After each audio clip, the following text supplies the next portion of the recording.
दोस्तों ब्रेक के बाद एक बार फिर से आप सभी का स्वागत है आपके अपने पसंदीदा प्रोग्राम मार्केट फर्स्ट में। दोस्तों जैसा कि आपको पता है कि आज मार्केट फर्स्ट में बात हो रही है कोचिंग सेंटर्स की, पड़ताल हो रही है कोचिंग सेंटर्स की। तो ऐसे में आपको सीधे लिए चलते हैं कॉन्सेप्ट एकेडमी उदयपुर। वहां पर किस तरह का शैक्षणिक माहौल है और किस दिशा में काम कर रहा है कॉन्सेप्ट एकेडमी उदयपुर के अंदर, सीधे आपको लिए चलते हैं उदयपुर। कॉन्सेप्ट की स्थापना 2012 दिसंबर में की गई थी। कंपटीशन एग्जाम्स को लेते हुए ट्राइबल एरिया में और संभाग में शिक्षकों की एक अच्छी शिक्षकों की कमी को देखते हुए कॉन्सेप्ट ने यहाँ पर एक कंपटीशन की तैयारी कराने के लिए स्थापना की गई थी। विगत 4 वर्षों में हमने लगभग 15 से 18 हज़ार स्टूडेंट्स को यहाँ पढ़ा चुके हैं और हमारी हमेशा कोशिश ये रहती है कि यहाँ पर अच्छे से अच्छा बच्चों का सिलेक्शन हो सके। RS, patwari, second grade, first grade, bank PO, SSC, जितने कंपटीशन एग्जाम्स में इसमें ज़्यादा से ज़्यादा स्टूडेंट्स का उदयपुर संभाग से सिलेक्शन हो। इसी कड़ी के अंदर अभी शिक्षकों की अच्छी मांग लेते हुए हमने अभी एक जयपुर में एक नई विंग तैयार स्टार्ट की है ताकि जयपुर और उदयपुर की एक फैकल्टियों का अच्छा कॉम्बिनेशन बैठ सके।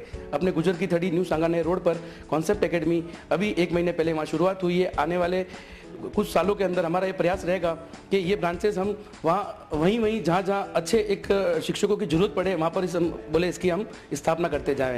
एक बैंक पीओ को लेकर भी उदयपुर के अंदर दुर्गा नरसी रोड के ऊपर एक न्यू ब्रांच स्टार्ट की गई है। हमने अभी तक फर्स्ट ग्रेड के अंदर अप्रोक्स 600 से 650 स्टूडेंट का सिलेक्शन कराया है। सेकंड ग्रेड के अंदर लगभग 3500 बच्चों का सिलेक्शन करवाया है। पटवारी, कांस्टेबल, हम संख्याओं पे ना जाकर मैं ये कहना चाहूँगा बस इसमें कि हमारा प्रयास ये रहता है कि कहीं ना कहीं रोजगार का माध्यम बने यहाँ से पढ़ा हुआ बच्चा, चाहे वो सरकारी हो चाहे वो प्राइवेट सेक्टर में हो, और आगे उसका भविष्य उज्जवल हो सके। बिल्कुल दोस्तों, तो आपने जाना कॉन्सेप्ट एकेडमी के बारे में। कॉन्सेप्ट एकेडमी से हमारे साथ चेतन स्वरूप जी जुड़े हुए। चेतन स्वरूप जी, हमने राजपुरोहित जी को सुना, उनका कहना था कि बेहतर शिक्षा के साथ साथ व्यवसाय या किसी भी तरह के काम के अंदर जो है लोगों को जोड़ा जाए, उन बच्चों को जोड़ा जाए व्यवसाय की ओर या किसी भी क्षेत्र के अंदर वो उनको कनेक्ट किया जाए रोजगार के साथ। तो क्या कहना चाहेंगे आप, किस तरह से काम करते हैं आपके बच्चों को एजुकेशन के बाद रोजगार से कनेक्ट करें? निश्चित रूप से साहब, राजपुरोहित साहब ने जो अभी कहा था, मेवाड़ क्षेत्र में शिक्षा का क्षेत्र वैसे ही पिछड़ा हुआ है थोड़ा सा, लेकिन निश्चित है कि शिक्षा का क्षेत्र बहुत ज़्यादा बच्चे जो आशा लेकर के आते हैं, जो अपेक्षाएं लेकर के आते हैं बच्चे, कुछ न कुछ उनकी उम्मीदें हैं। उस उम्मीद के साथ वो बच्चे उदयपुर में भी आने लगे हैं। काफ़ी हैं उदयपुर में संस्थान, लेकिन इन संस्थानों में कॉन्सेप्ट निश्चित रूप से बहुत आगे निकल चुका है पिछले 4-5 साल में। उसके पीछे एक ही कारण रहा और वो रहा कि यहाँ के जो राजपुरोहित साहब हैं डायरेक्टर, इन्होंने फैकल्टी को लाने में दिल्ली से, जोधपुर से, जहाँ से भी उनको अच्छे बुले उनको बुलाने में कहीं कोई संकोच नहीं किया। पैसे की तरफ इन्होंने कभी ध्यान नहीं दिया है। इनका ध्यान हमेशा इसी बात की तरफ रहा है कि बच्चा का सिलेक्शन निश्चित रूप से होना चाहिए, बच्चे का सिलेक्शन होना चाहिए। बच्चा जाकर के दूर दराज क्षेत्रों में बताए कि मुझे कहाँ जाना चाहिए, वहाँ की खासियत क्या है।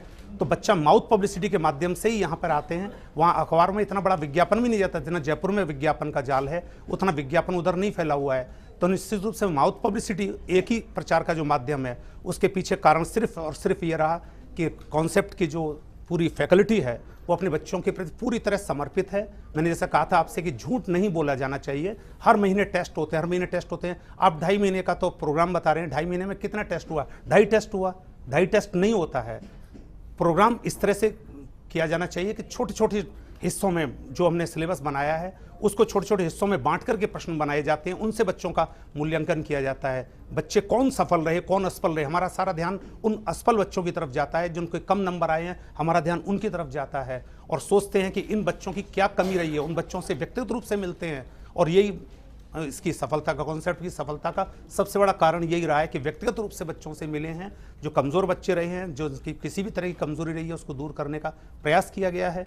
और अब जयपुर में भी इस तरह का प्रयास शुरू कर रहे हैं ताकि बच्चे जो भ्रामक मायाजाल, बड़े बड़े अखबार के पन्ने जो भरे हुए हैं, जिनके नाम नहीं हैं, उनके नाम भी उभार दिए जाते हैं। मुझे इसमें नाम से कोई आपत्ति नहीं है, मुझे नाम से केवल इसी बात का है कि जो नामधारी होते हैं वो केवल नाम वाले हैं, कामधारी हैं, उनको पीछे कर देते हैं। कामधारी को महत्व दीजिए, नामधारी को ज्यादा महत्व मत दीजिए। बिल्कुल चेतन स्वरूप जी, हम आपकी बात से सहमत हैं और फर्स्ट इंडिया भी इसी मुहिम में आप लोगों के साथ जुड़ा है कि एक बेहतर शिक्षा का जो विकल्प बना है कोचिंग, उसकी और जो भ्रामक प्रचार प्रसार हो रहा है उसे दूर किया जाए और एक पॉजिटिव मैसेज समाज के अंदर उस वर्ग को दिया जाए जो कोचिंग संस्थान से जुड़ना चाहता है या जुड़ने की संभावना में जाता है।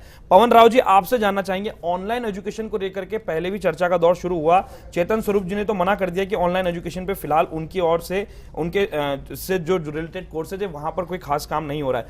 आपके यहाँ किस तरह का काम हो रहा है ऑनलाइन एजुकेशन को लेकर के? सर, ऑनलाइन एजुकेशन, सबसे पहले हम लोग बात करते हैं कि इसकी शुरुआत क्यों हुई। ऑनलाइन एजुकेशन में सबसे बड़ी प्रॉब्लम अभी 2013 की अगर बात करें, हम लोग तैयारी करवाते हैं स्टाफ सिलेक्शन कमीशन की।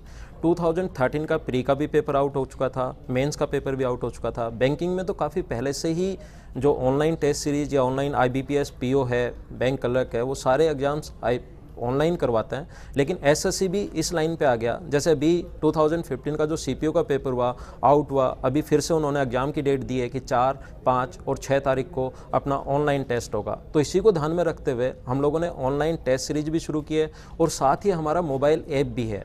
टेक्नोलॉजी से हमें हेल्प ये मिलती है, टेक्नोलॉजी हमारी हेल्प करने के लिए है। इससे हेल्प ये मिलती है कि आज हमारे ऐप पर कोई भी स्टूडेंट घर पर भी अगर है जिसके पास एंड्रॉयड मोबाइल है, और आज लगभग इंडिया में भी काफ़ी सारे लोगों के पास, जो स्टूडेंट जयपुर में पढ़ने आ रहा है या दिल्ली में पढ़ने आ रहा है, लगभग लोगों के पास एंड्रॉयड मोबाइल्स हैं। उस पर घर पर बैठकर वो पेपर दे सकता है। और भी जो भी उससे रिलेटेड जो भी इन्फॉर्मेशन है, जैसे आज SSC ने कोई भी नई चीज़ जो भी आई है, कुछ भी उन्होंने वैकेंसी निकाली हैं, तो उसको मोबाइल ऐप पर मिल जाती है और घर पर ही सारी फैसिलिटीज़ उसको प्रोवाइड हो जाती हैं।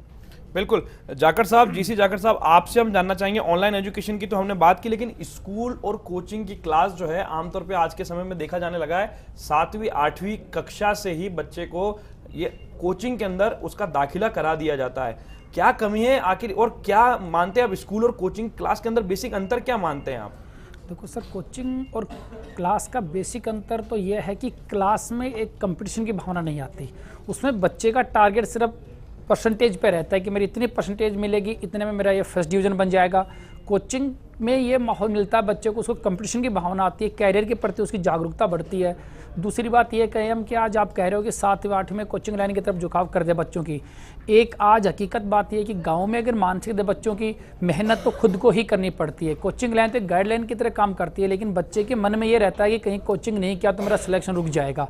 एक मन में एक डर सा सताता है, इसलिए वो कोचिंग में एक अनिवार्य रूप से एक कोचिंग लेने की वो सोचता है, ताकि उसको ये लगे कि कंपटीशन का माहौल क्या है, मैं अपने आप को कहाँ स्टैंड करता हूँ मैं।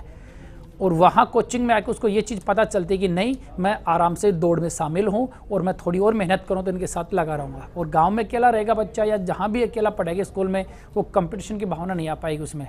दूसरी बात, जैसे मैं ये कहना चाहूँगा, चाहे साकार शिक्षण संस्थान हो चाहे कोई भी शिक्षण संस्थान हो, बच्चों के साथ न्याय करें, क्योंकि एक कैरियर, एक जिंदगी, एक सपना लेके वो यहाँ पे आता है। और आज बिल्कुल ये सपना लेकर के आता है, बच्चों के साथ न्याय करे। इसीलिए आज का ये शो पूरी तरह से ऑर्गेनाइज किया गया और ये लोगों तक ये मैसेज पहुंचाने की कोशिश की गई कि कोचिंग सेंटर्स की आखिर हकीकत क्या है और क्या कुछ खास होना चाहिए।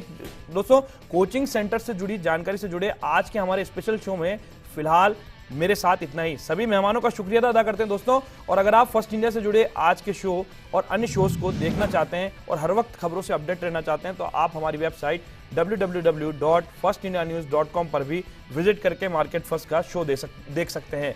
आज का शो आपको कैसा लगा, इसका भी फीडबैक आप हमें जरूर दीजिएगा, क्योंकि इसका रहेगा हमें इंतजार। और ताज़ा तरीन खबरों के लिए आप देखते रहिए राजस्थान का number 1 news channel first India Rajasthan. नमस्कार।